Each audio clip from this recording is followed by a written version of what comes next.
Mafala adidi. Nsolo athangwi. Ashamwali, bwerani mudzekabve mphangwa izi zadidi. Lang'anani chipangizo mbamubvesera mwadidi. Mizizi yonsene inabve mu chidzindikiro ichi. Phinduzani mulang'ane chipangizo chinango cha buku.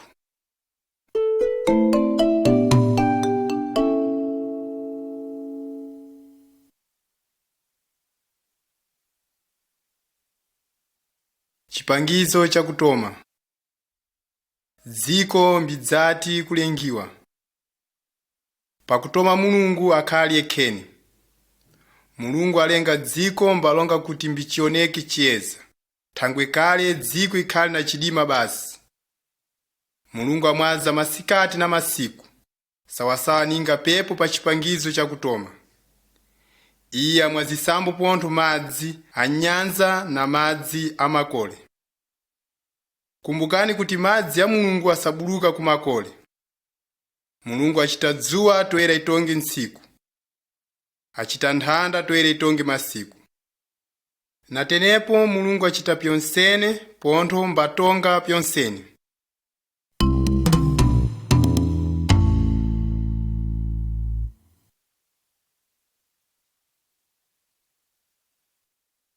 Chipangizo cha chiwiri. Mulungu asalonga. Buku pa chipangizo ichi sachemerwa Biblia ndi fala ya Mulungu inatipfunzitsa pyonsene pa thangwe ya njira ya Mulungu. Fala ya Mulungu ndi yodi. Pontho ndi yodi ineyo inafuna kubva iwe mkati mwa Biblia yonsene.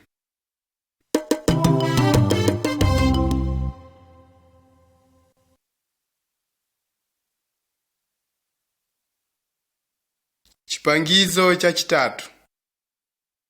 Kulengwa kwa dziko.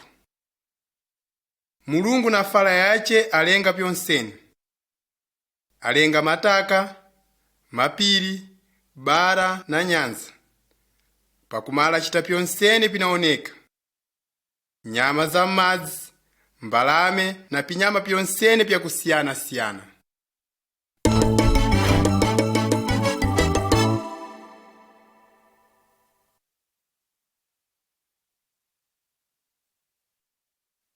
Chipangizo cha chinayi. Adamu na Eva. Pakumala Mulungu achita mwamuna wakutoma, dzina yace ndi Adamu. Buluka penepo Mulungu achita mkazi wakutoma, anachemerwa Eva. Mulungu apasa mwamuna kuti atonge pyonsene pidachita iye pansi pano. Iwo akhali ashamwali a Mulungu, pontho mbakhalonga na Mulungu m'munda wa Edeni, mukhakhala iwo. Mulungu asiya kuti adye misapi yonsene yakusiyana-siyana. Mbakhondesa mutu ubodzi basi ukhali pakati pa munda. Parataratu ya mkono wa zere, ife tisaona mdzidzi udakhonda iwo kubvera Mulungu. Kutomera pa nsapo udakhondeswa iwo.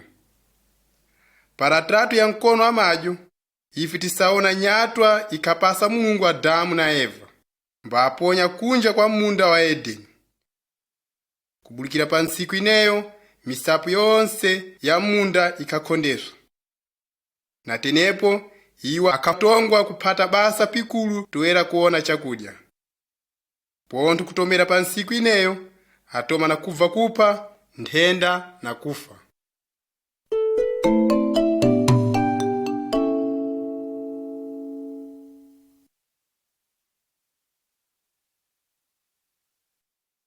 Chipangizo cha chishanu. Kaini na Abeli. Adamu na Eva akhali na ana awo awiri akachemerwa Kaini na Abeli. Kaini akakhala na bivu na Abeli. Ntsiku ibodzi apha m'bale wace anachemerwa Abeli. Mulungu aonesa nyatwa Kaini na thangwe ya kudawa kwace. Sawasawa ninga mukhadaonesa iye nyatwa Adamu na Eva. Tonsene ife ndife dzinza ya Adamu na Eva. Pontho tonsene tinaku kudawa kubodzi keni. Kudawa kusatimwazisa na Mulungu. natenepo tisatongwa kuoneswa nyato ana thangwe ya kudawa kwathu.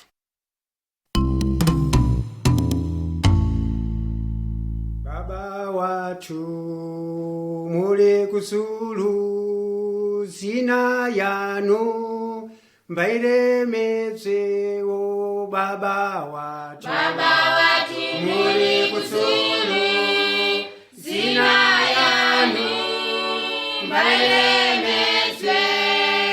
Baba watu, Baba watu muli kusulu, zina yanu mbailemeze. ndimo mwene, Ndimo mwene, ndimo mwene, ndimo mwene, ndimo mwene, ndimo mwene, ndimo mwene, ndimo mwene, ndimo mwene, ndimo mwene, ndimo mwene, ndimo mwene, ndimo mwene, ndimo mwene, ndimo mwene. baba watu, Baba watu muli kusulu, zina yanu mbailemeze. baba watu, Baba watu muli kusulu, zina yanu mbailemeze. ndimo mwene, Ndimo mwene, ndimo mwene, ndimo mwene, ndimo mwene, ndimo mwene, ndimo mwene, ndimo mwene, ndimo mwene, ndimo mwene, ndimo mwene, ndimo mwene, ndimo mwene, ndimo mwene, ndimo mwene. Chipangizo cha chitanthatu. Bote ya Nowa. Pyapita pyaka pizinji, pontho akhalipo madzinza mazinji a Adamu. Anthu enewa adawambo mbakhonda kubvera Mulungu. Anthu onsene akhadadzala na kudawa, fikira Mulungu mbatongera kwa amala na madzi makulu. Akhalipo mwamuna m'bodzi basi akhafuna Mulungu na kumvera. Dzina yace akhachemerwa Nowa. Mulungu ampanga Nowa kuti asasanye boti, kuti ipulumutse iye na mbumba yace. Nowa akhalonga na thangwe ya kulungama kwa Mulungu, papyaka ikhachita iye boti. Mbwenye anthu akhonda kutawira, pikapangwa iwo na Mulungu kuti asiye njira zawo zakuyipa, toera akhonde kufa na madzi makulu.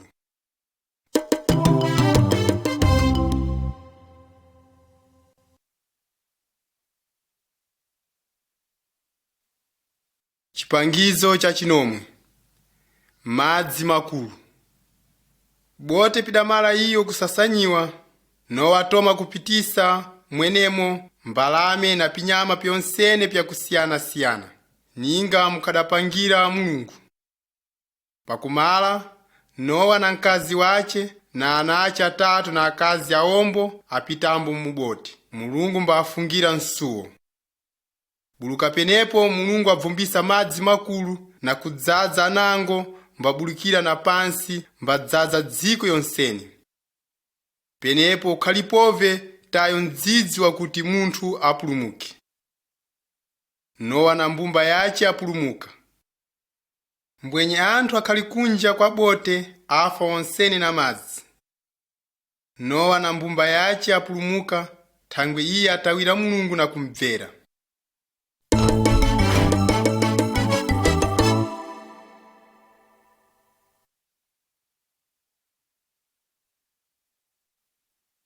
Chipangizo cha chisere. Abrahamu, Sara na Izaki. Pyapita pyaka pizinji, madzinza Nowa abalambo madzinza mazinji. Abrahamu ndi mwamuna m'bodzi adafuna Mulungu na kumvera. Mulungu ampikirira kuti dzinza yace inadza kachita dziko ikulu. Abrahamu na mkazi wace akhali na ana atayo. Mbwenye Abrahamu atawira chipikiliro cha Mulungu. Ratratu iyi isapangiza kuti iwo abala mwana wawo wa utombo mbali mankhalamba kale. Mwana unowo akachemerwa Izaki.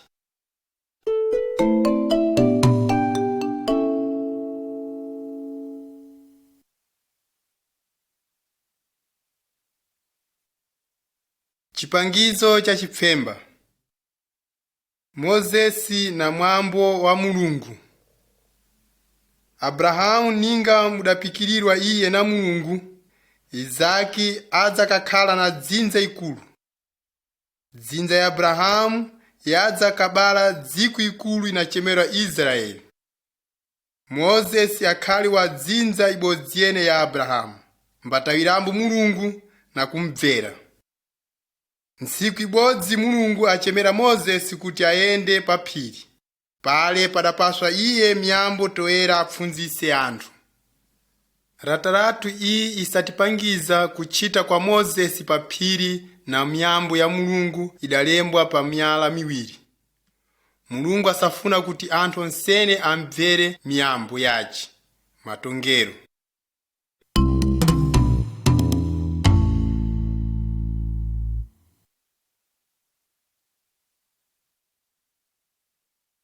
Chipangizo cha chikhumi. Matongero 10. Ili pano miyambo inango zidapasiwa Mozesi na Mulungu. Iyo isatifunzisa kufuna na kubvera Mulungu wa m'maso. Kutomera kudzulu, kukhundu ya zwere paratratu, tisaona kuti tisakhondeswa kulambira na kupemphera alungu apezi, na madzimunthu apinyama na pinthu pinango. Ife tisatongwa kulambira Mulungudi basi, mchitwa pyonsene. Paratratu inango, baba na mai na ana asapemphera Mulungu pabodzi. Anthu onsene asatongwa kukhala na ntsiku ibodzi pasumana ya kupemphera na kulambira Mulungu. Ana asatongwa kulemedza na kubvera ababa na amayi.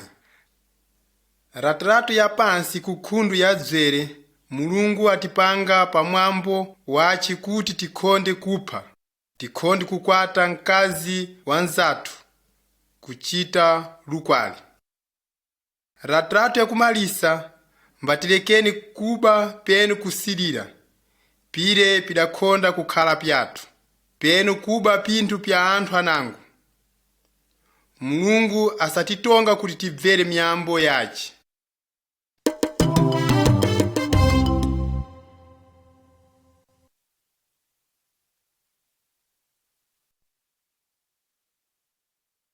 Chipangizo 11. Nsembe ya kubulusa kudawa. Mulungu asathabusa anakhonda kumvera. Pa mdzidzi wa Mozesi, munthu m'bodzi angadawa mbakhonda kutweza mwambo wa Mulungu. Iye akafunika ikhe nsembe, apereke mwanabira m'bodzi wa kulungama kuna Mulungu. Mwanabira uno akafa pa mbuto ya ule nyakudawa. Mwanabira akhali chidzindikiro cha mwana wa Mulungu, Mbuya Yesu Khristu. Yesu abwera kudza kafa ninga nsembe kuna Mulungu, kuna anthu onsene apadziko. Mulungu akadamala kupipaka kale kutuma Yesu pa dziko, toera kupulumusa anthu mu mphamvu za nyatwa yakudawa na yakufa. Tinati tipfunze pizinji paratrato chinafuna kudza.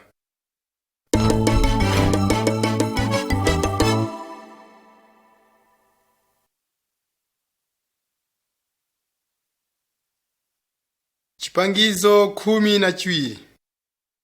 Anjo Maria na Zuzi. Pakupita pyaka pizinji, Mozesi mbadamala kufa kale, abalwa Yesu. Kalene, Mulungu akadapikirira kuti anadza katuma mpulumusi. Paratratu ili kukhundu ya mkono wa zwere, ife tisakwanisa kuona anjo adabuluka kudzulu, kudza kalonga na ntsikana m'bodzi anachemerwa Maria. Mariya akhali mwali, iye akadabvunzidwa na Zuze. Natenepo anjo ampanga Mariya kuti, leka gopa Mariya, unadzakabala mwana, iye anadzakachemerwa Yesu. Iye anadzakakhala mkulu, pontho anadzakachemerwa mwana wa Mulungu wakudzuluka kamwe. Mzimu wa Mulungu unadza kuna iwe, pontho mphamvu za Mulungu zinakugudumira. Ninga pinaona ife paratatu ili kunkhundu ya mkono wa madyo, anjo yabulikirambo kuna Zuze mundoto. Iyo yalonga atenepa, Zuze, leka gopa kutambira Mariya ninga mkazi wako. Iye anadzakabala mwana wa mamuna, iwe unadzakampasa dzina ya Yesu, thangwe iye abwera kudzakapulumusa anthu mkudawa. Dzina ya Yesu isalongera mpulumusi. Mateyu 10:10 kufikira 11.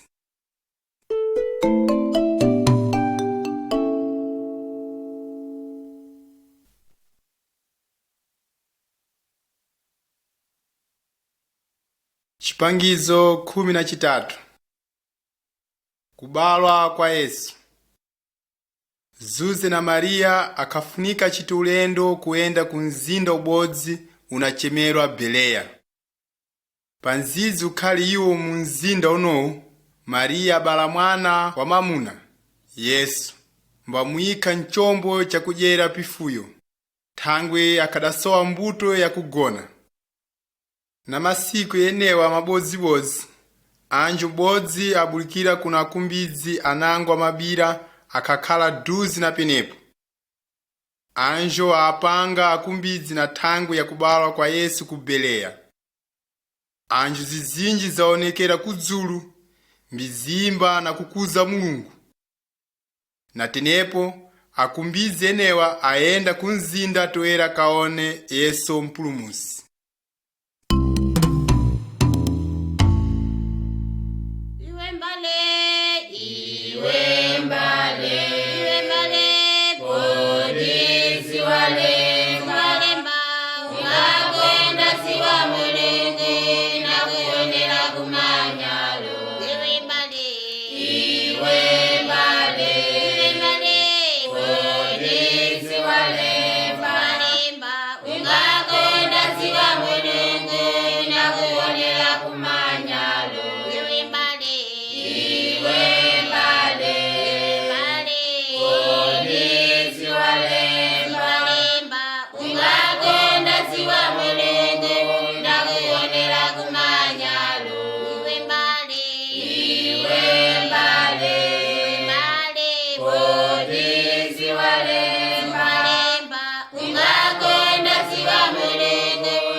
Chipangizo 14. Yesu ninga mfunzisi. Yesu akakula, pontho nkhombo za Mulungu zikhali na iye. Parataratu ili kukhundu ya mkono wa dzere, tisaona Yesu panzizi ukhali iye na pyaka 12 pya kubalwa. Iye ali kulonga na akulu anyakupemphera a Israeli. Na thangwe ya fala ya Mulungu, mbakhabva na kuapfunzisa. Iwo akadzumatirwa na udziwisi uzinji ukhali na Yesu wapya Mulungu. Paratratu yachiwiri, tisaona Yesu mbali mkulu, mbakafunzisa mbumba fala ya Mulungu. anthu anango akhatawira pikapfunzitsa iye mbamvera. Mbwenye anango adatawira tayo, pontho akhanzonda Yesu.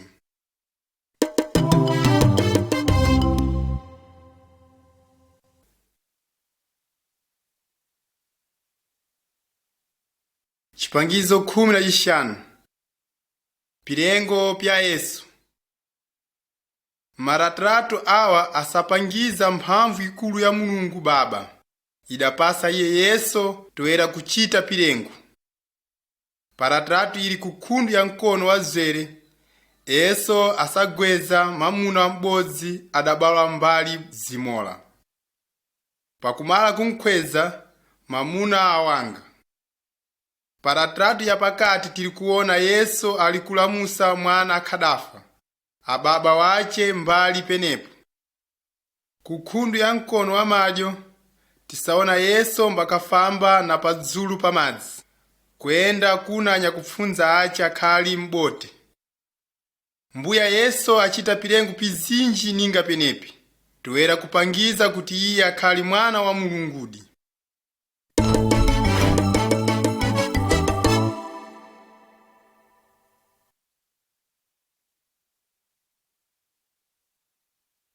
Chipangizo 16.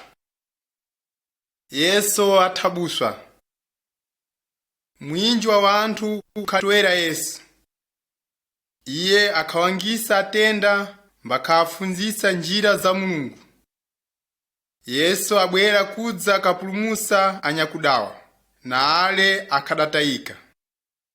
Natenepo anthu azinji akhanzonda Yesu, makamaka angalonga kudawa kukhachita iwo. Anthu anyakupemphera na atongi a ziko akhantawira tayo kuti iye akhali mwana wa Mulungu.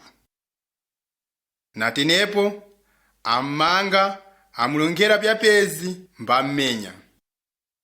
Anyankhondo amuyika nthimba ya minga munsolo mwace, uku mbakhammenya. Mbwenye Yesu adachita mphamvu tayi. Iye akhapidziwa kuti pyonseni ipi pinadzakhachitikira. Yesu asiya kuti anthu akuyipa anthabuse mbamupha. Yesu akapidziwa kuti akhadabwera kudza kafa, ninga nsembe kuna Mulungu. Pakuchita penepi, Yesu akwata nyatwa zakudawa kwa anthu onseni.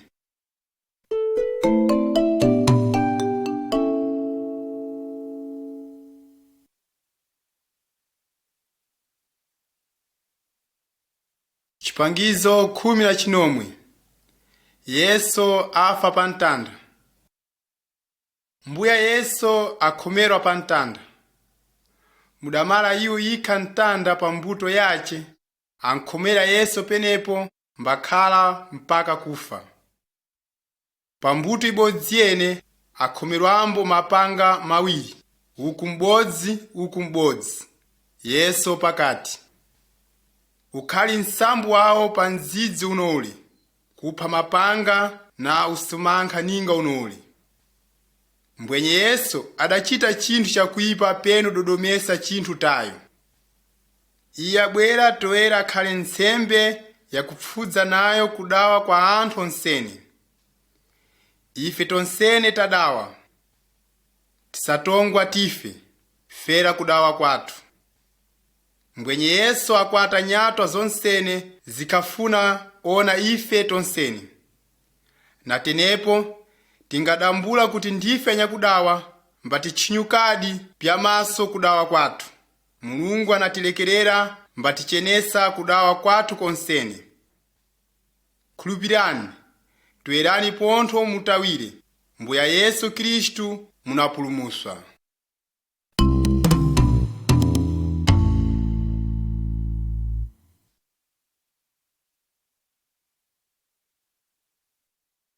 Chipangizo 17.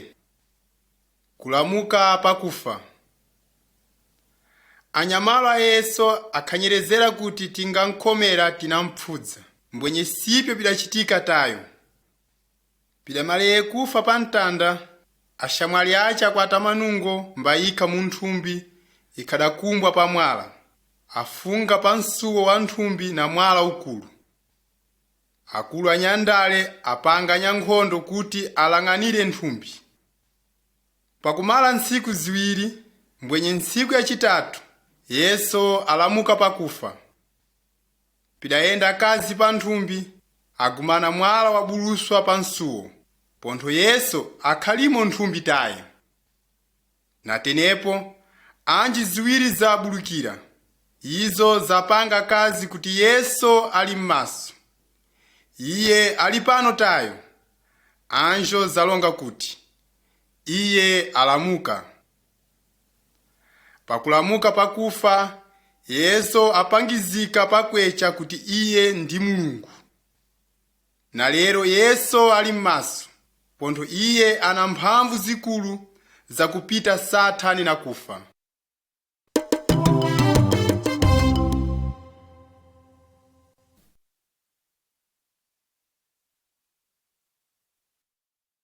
Chipangizo 10 na chifemba. Tomasi atawira. Pidamala kulamuka Yesu pakufa, aonekera na ashamwali ace azinji adalonga na Iye, pontho mbaja na Iye pabodzi. M'bodzi wanyakufunza a Yesu anachemera Tomasi, akatawira tayo kuti Yesu alamukadi pakufa, pontho kuti ali m'maso. Iye alonga tenepa, ningakhonda kuona madazi adapholwa Iye, amaperegu makulu, mbandi mphata pilonda pyace, ine nkhabitawira. Tinakwanisa kuona parataratu kuti Yesu ayenda mbapangiza Tomasi pilonda pyace. Natenepa, Tomasi adapokanya pontho tayo.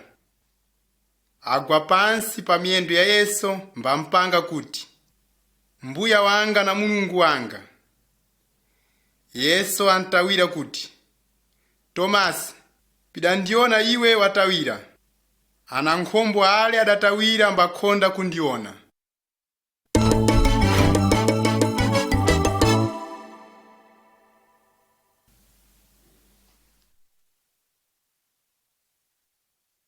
Chipangizo 20. Kukwira kudzulu. Yesu aonekera kuna anthu azinji pa ntsiku 40, pakumala kulamuka kwace pakufa. Pontho anthu azinji amuona kuti Iye ali m'maso. Chinchino, Yesu amala kusasanyira kuti abwerere kwenda kudzulu kuna Baba wace.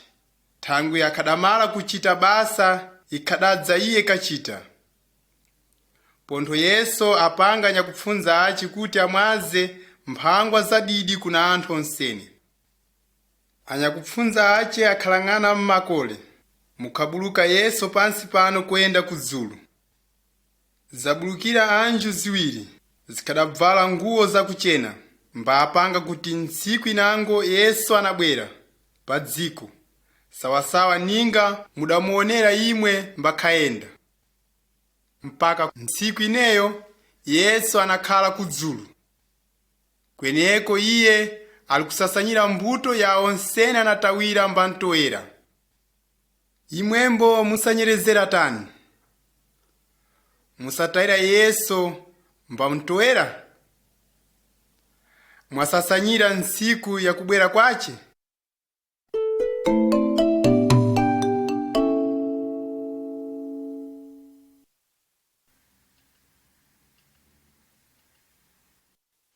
Chipangizo 21. Mtanda. Tendeni tione ndi thangwi yanji Yesu akhafunika kuti afe pa mtanda. Yesu afa toera kupulumusa anyakudawa pa nyatwa.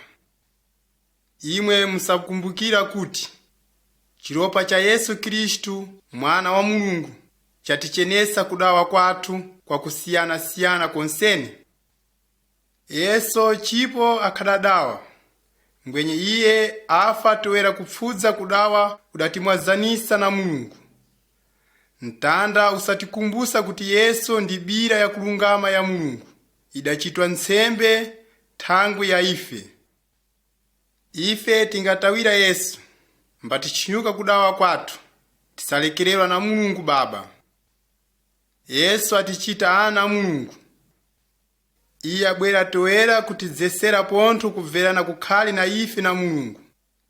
Maratatu ali kutsogolo anadza katipedza kubvesesa mwadidi pisalongeranji kukhala anyakutayira Yesu.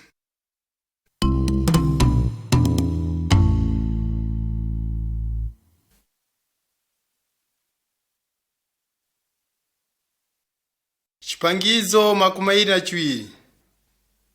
Njira ziwiri. Yesu atifunzisa kuti upulumuki unakwanisa landaniswa na njira ziwiri. Ife tonsene tingabala tili njira ikulu kakamwe. Njira ya kudawa kunatiyendesa nkufa, moto wa inferno. Ife tonsene ndife anyakudawa, thangwi ndife adzinza ya Adamu. Mbwenye ife tingafuna tinakwanisa kukhonda kuitwera njira ineyi, mbitikwata njira inango yakuti na kuchepa kwayo isatikwata kuyenda kudzulu kuna Mulungu. Ngakhala munthu atawira Yesu mbantoera anadza katambira upulumuki wa kukhonda kumala. Kuli ale adasankhula njira ing'ono nkhabe kudza katongwa kudawa kwawo. Sankhula, ngakhala iwe wanyerezera kuti utowere Yesu, longa chinchino pano na Mulungu na mpemphero ushu. Mulungu, ine ndisadambula kuti ndine nyakudawa. Ine ndisatawira kuti Yesu afa pa mtanda toera kulipa mtengo wa kudawa kwanga. Ndilekerereni pontho muchenese mtima wanga, mbamundichita kuti ndikhale m'bodzi wa dzinza yanu. Ine ndisafuna toera njira ya Yesu, kuti ndingafa ndikhale na imwe kudzulu. Ndakhuta Mulungu Baba. Ngakhala iwe watawiradi, mbupemphera Mulungu tenepa, unapita mu njira ing'ono, njira ya mtendere na Mulungu.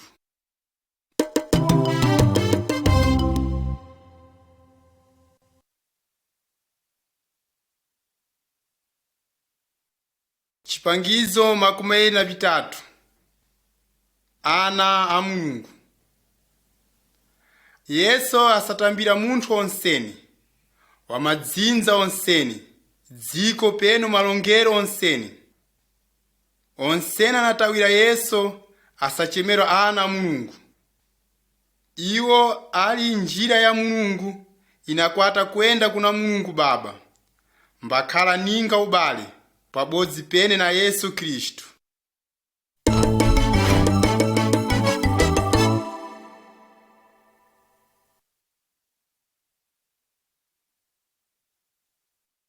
Chipangizo makumi awiri na chinayi.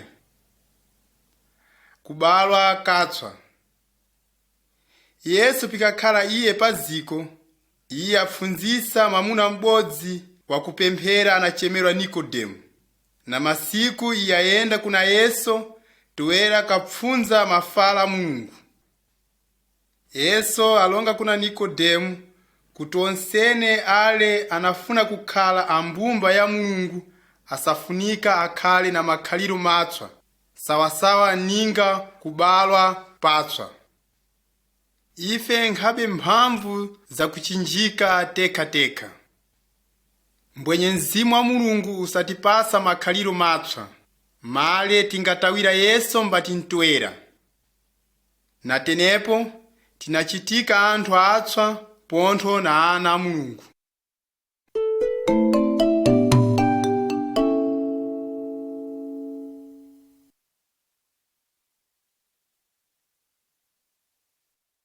Chipangizo makumi awiri na pishanu. Kubwera kwa mzimu wa Mulungu. Amuna awa ndi anyakupfunza Yesu, ashamwali na anyakuntwera. Yesu mbadzati kubwerera kudzulu, iye apikira kuti anatuma mzimu wa Mulungu kuna ale onsene anantawira. Pakumala ntsiku 10 Yesu mbadabwerera kale kwenda kudzulu, anyakufunza enewo akagumanyikana onsene pa mbuto ibodzi yene. Na mwansanga Mzimu wa Mulungu wabwera, penepo iwo mbadzala na mphamvu, ninga mudapikirira Yesu. Anthu enewa akhala na nzeru na udziwisi toera kulonga malongero matswa, pontho na kulonga kuna anango pinthu pya kudzumisa pikadachitira Mulungu. Mzimu wa Mulungu usakhala muna ule wonsene anatawira Yesu na kuntoera. Mzimu wa Mulungu usatifunzisa kufuna na kubvera Yesu.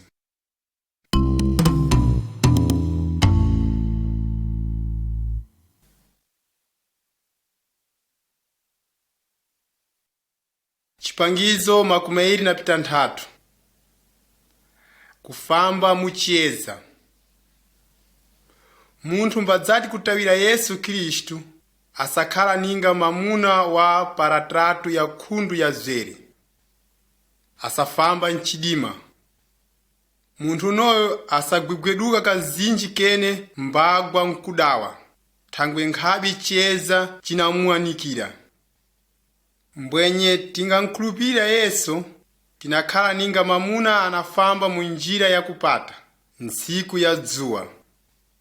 Yesu alonga, ine ndini chiyeza cha dziko. Ule ananditowera nkhabe kudza kafamba mchidima. Mulungu asapasa Mzimu wace toera kuphedza na kupfunzisa alo onsene anatawira njira yace ya upulumuki.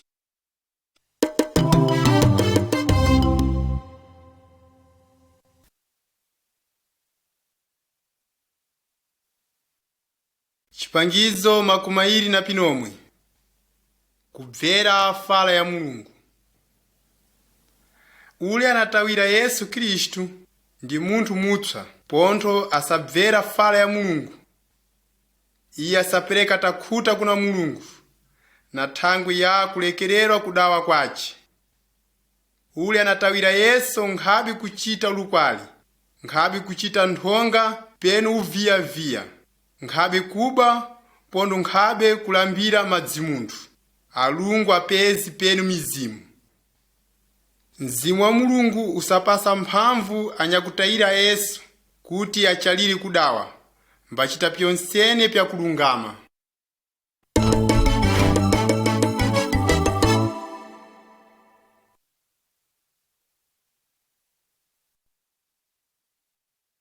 Chipangizo makumairi na pisere. Mudzi wa anyakutawira Yesu. Lang'anani mudzi uyu wa anthu anafamba munjira ya Mulungu. Mamuna asafuna mkazi wace, mkazimbo asalemedza mamuna wace, ninga munatongera fala ya Mulungu. Iwo asapasana mphamvu m'bodzi na m'bodzi, pontho asafunzisa ana awo kufuna Mulungu na kupfunza fala yace na kuyibvera. Mudzi wa anyakutawira Yesu asatongwa kupemphera na kuphata basa pabodzi kuna Mulungu.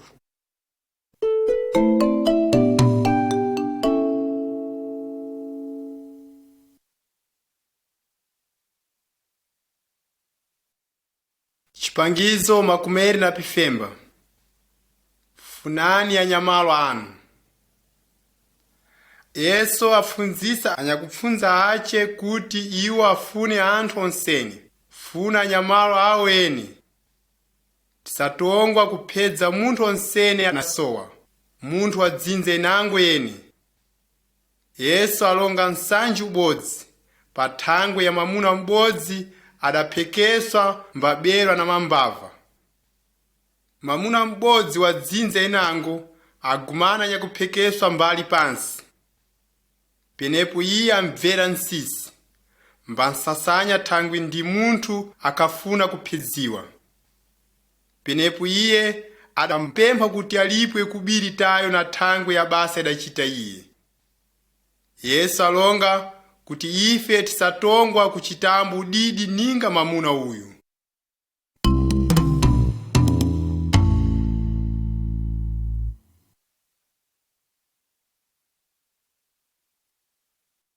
Chipangizo makumi atatu. Yesu ana mphamvu zonsene za utongi. Amuna awa asapisa pidzimunthu na pithumwa. Iwo mbadzati kutoera Yesu akhapitawirambu pinthu penepyo. Mbwenya nyakutawira a Yesu asatongwa kupfudza pyonsene pya Satani na pya mizimu yace yakuipa. Mbuya ana mphamvu za utongi kupita Satani na mizimu yace ene yakuipa, madzimunthu na mafiti. Ife ndife anyakutawira a Yesu. Apo nkhabe kufunika kugopa Satani. Ngwenye pinafunika nkupempha Mulungu kuti atiphedze na kutikoya. Ife tinenda kudzulu na ntendere. Ife tinenda kudzulu na ntendere. Ife tinenda kudzulu na ntendere. Ife tinenda kudzulu na ntendere. Ife tinenda kudzulu. Ife tinenda kudzulu. Ife tinenda kudzulu na ntendere. Ife tinenda kudzulu. Ife tinenda kudzulu. Ife tinenda kudzulu na ntendere. Ife tinenda kudzulu na ntendere. Ife tinenda kudzulu na ntendere. Ife tinenda kudzulu na ntendere. Ife tinenda kudzulu na ntendere. Ife tinenda kudzulu. Ife tinenda kudzulu. Ife tinenda kudzulu na ntendere. Ife tinenda kudzulu. Ife tinenda kudzulu. Ife tinenda kudzulu na ntendere. Ife tinenda kudzulu. Ife tinenda kudzulu. Ife tinenda kudzulu na ntendere. Ife tinenda kudzulu. Ife tinenda kudzulu. Ife tinenda kudzulu na ntendere. Ife tinenda kudzulu na ntendere. Ife tinenda kudzulu na ntendere. Ife tinenda kudzulu na ntendere. Ife tinenda kudzulu na ntendere. Ife tinenda kudzulu. Ife tinenda kudzulu. Ife tinenda kudzulu na ntendere. Ife tinenda kudzulu. Ife tinenda kudzulu. Ife tinenda kudzulu na ntendere. Chipangizo makumi atatu na chibodzi. Kuthamangiswa kwa mizimu yakuipa. Paratratu iyi tisaona mamuna m'bodzi adadzala na mizimu yakuipa. Iye akhachimwana kumangiwa na nkhambala penu na unyolo. Thangu mizimu yakuipa ikhali mkati mwace ikhali na mphamvu kakamwe. Mbwenye Yesu aipanga na mphamvu za utongi wonsene kuti iyo zibuluke muna mamuna uyu. Penepo pene iyo yabuluka. Iyo yabvera Yesu thangwe Yesu ndi wa mphamvu kakamwe kupita Satani na mizimu yace yakuipa. Mamuna akhala wakutsudzuka m'manja mwa mizimu ile yakuipa. Pandzidzuno mamuna ayenda kapanga shamwali ace pile pikadanchitira Yesu. Natenepa Yesu ana mphamvu zikulu kakamwe zakupita Satani na mizimu yace yakuipa. Pontho mizimu yonsene isamvera. Imwe ndimwe munafuna kusankhula. Munganenseka na mizimu yakuipa. Pemphani basi kuna nyakutayira Yesu kuti iwo akupempherereni kuna Mulungu. Na dzina Yesu Kristu aithamangisi mizimu. Pontho ikhondi kubwereravi. Mungatawira iyo inathawa. Yesu ana mphamvu zakubulusira munthu na munthu mabasa onsene a Satani.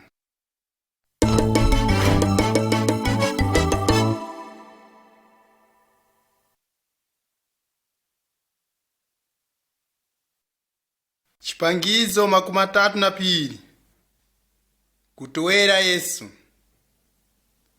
Ratratu iyi isapangiza kulesera kwa anyakutawira a Yesu kuti asiye kutowera Yesu. Satani asafuna kuti ife tidwale Mulungu, mbatinyerezera basi kubiri, nguwo, fodya, pyakuledzeresa, kulesera na pinthu pinango pyakuipa. Satani asatipanga penepi toera tive kutsanzaya. Mbwenye ndi uthambi wace. Iye asachita pyonsene toera atipfudze. Mulungu alonga nkati mwa fala yace kuti, bverani Mulungu mukonde Satani, iye anakuthawani. Tiyagupinaye mapindi manomwe. Mulungu ndi Baba wathu wakudzulu. Iye asadziwa pyonsene pinafuna ife, pontho apikira kuti anatipasa. Pinthu pyonsene pinapempha ife. Tingankhulupirira Mulungu mbatibvera mwana wace Yesu, tinakhala na mphamvu za Mulungu pa midzidzi ya nyatwa.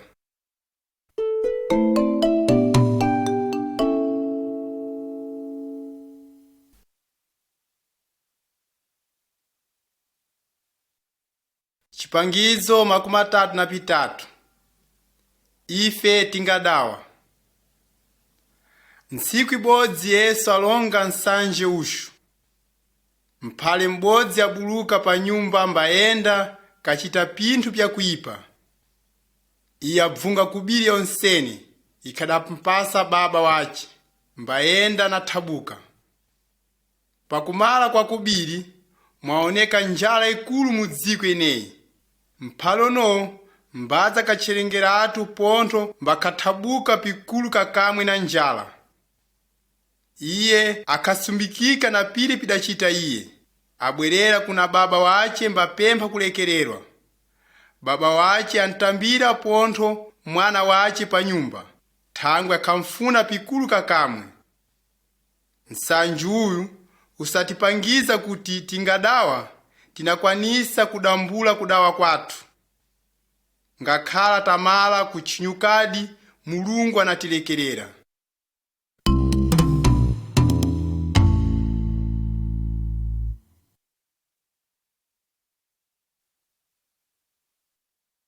Chipangizo 39 nthenda.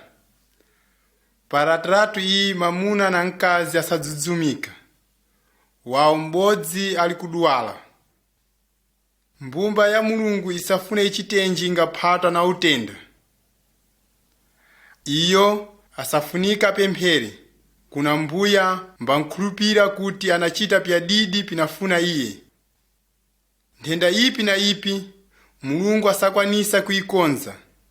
Pontho asakwanisa kukupangiza mitombo ya didi kuti uwangiswe nayo.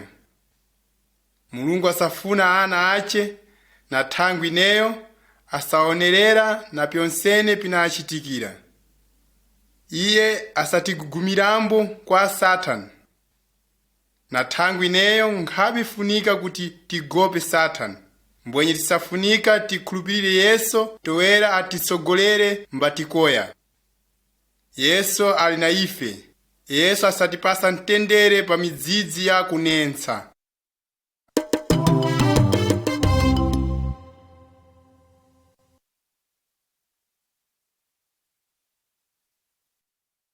Chipangizo 35 kufa.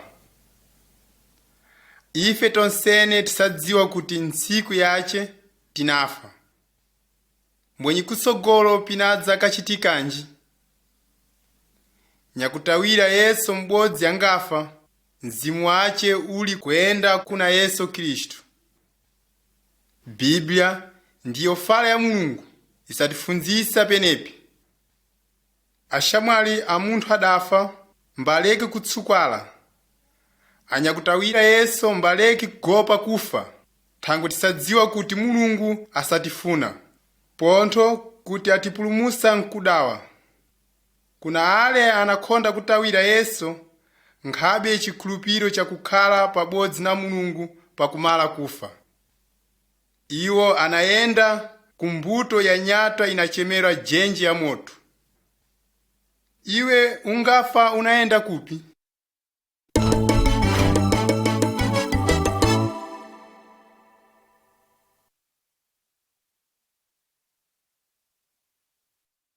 Chipangizo 33. Manungo a Kristu. Ife apa tisaona mapindi mazinji a manungo a munthu. Phindi ibodzi na ibodzi ina basa yace. Maso ndi toera tione nawo, makutu toera kubva, mulomo toera kudya na kulonga. Mapindi onsene a manungo asaphata basa pabodzi pene. Ngakhala phindi ibodzi ili kupha penu yaphekeka, manungo onsene asabva kupfa. Fala ya Mulungu isatifunzisa kuti anyakutawira Yesu asafunika aphate basa pabodzi pene. Sawasawa ninga mapindi a manungo athu anachemerwa gereja. Yesu ndi nsolo wa manungo. M'bodzi na m'bodzi wathu Mulungu anaye basa ninga ishi yakupemphera, kumwaza fala yace, kufunzisa fala yace, yakuyimba na kusimba Mulungu, yakucheka na yakuphika. Munthu m'bodzi na m'bodzi asaphata pinakwanisa iye kuna mbuya Yesu Kristu. Toera kuphedza manungo a Kristu akhale na mphamvu. Anyakutawira Yesu onsene asafunika afunane m'bodzi na m'bodzi mbaphata basa pabodzi pene. Thangwe pezi pyene manungo a Kristu anathabuka.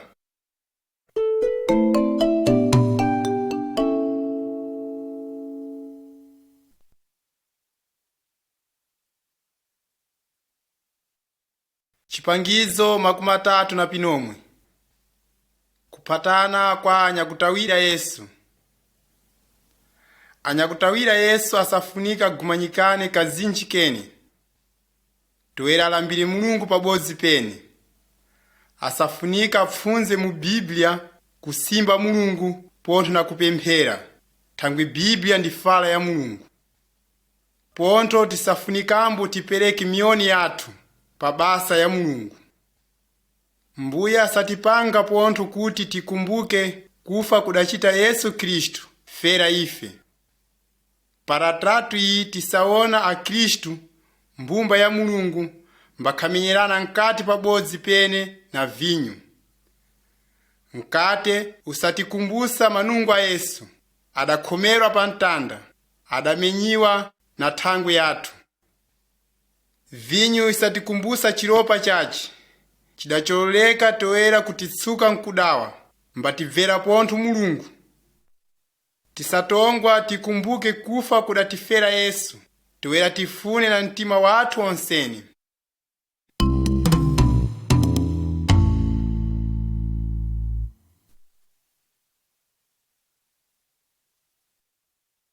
Chipangizo 37.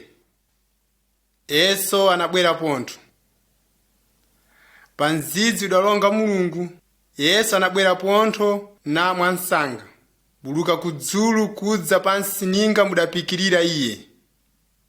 Iye anabwera kudza kakwata anyakutawira Yesu, onsene akulungama, dzinza ya Mulungu.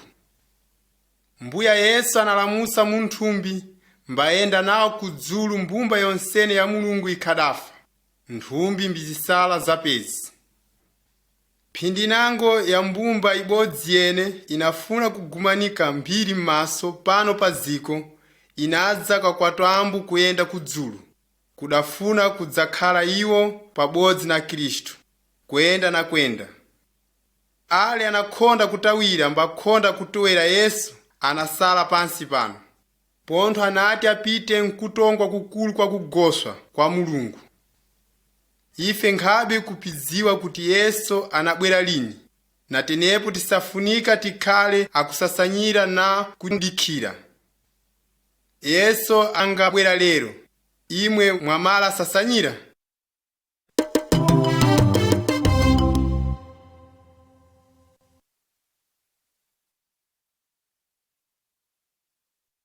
Chipangizo makumi atatu na pipfemba.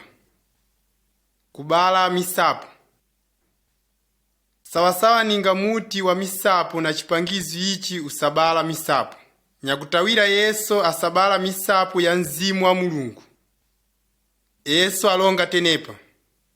Ine ndine muti wa mauva, imwe ndimwe nthawi. Mungakhala muna ine mbandikhala muna imwe, munabala misapo mizinji. Thangu mwekhene nkhabe chinakwanisa imwe kuchita. Mbwenye munthu angakhonda khala muna iye, anatayiwa kunja ninga nthawi, mbauma. Pontho analokotwa mbaponywa pa moto mbapya.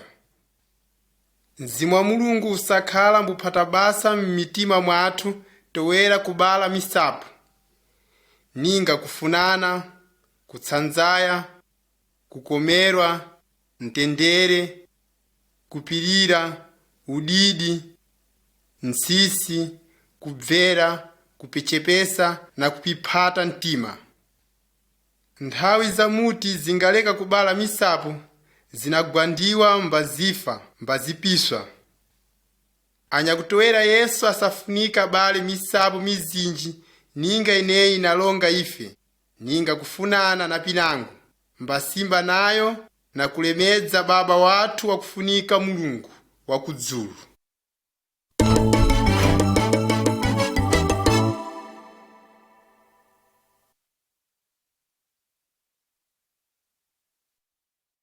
Chipangizo makumi anayi.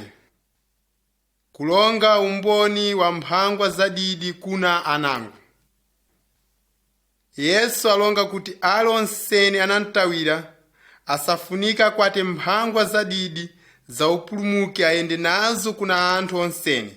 Toera anthu azinja kwanisi kupulumuka nkudawa na mumbuto ya moto. Ratu iyi isatipangiza nyakutawira m'bodzi adabvera Yesu, mbakhalonga kuna anango na thangwi ya Yesu. Akhalonga kuti Yesu afa pa mtanda, ngwenyalamuka pakufa, toera tipulumuswe nkudawa na pakufa. Mzimu wa Mulungu usatiphedza kuchita umboni wa Yesu Khristu. Chinchino imwe munakwanisa kupangambo ashamwali anu pidapfunza imwe na buku iyi ya maratu-ratu.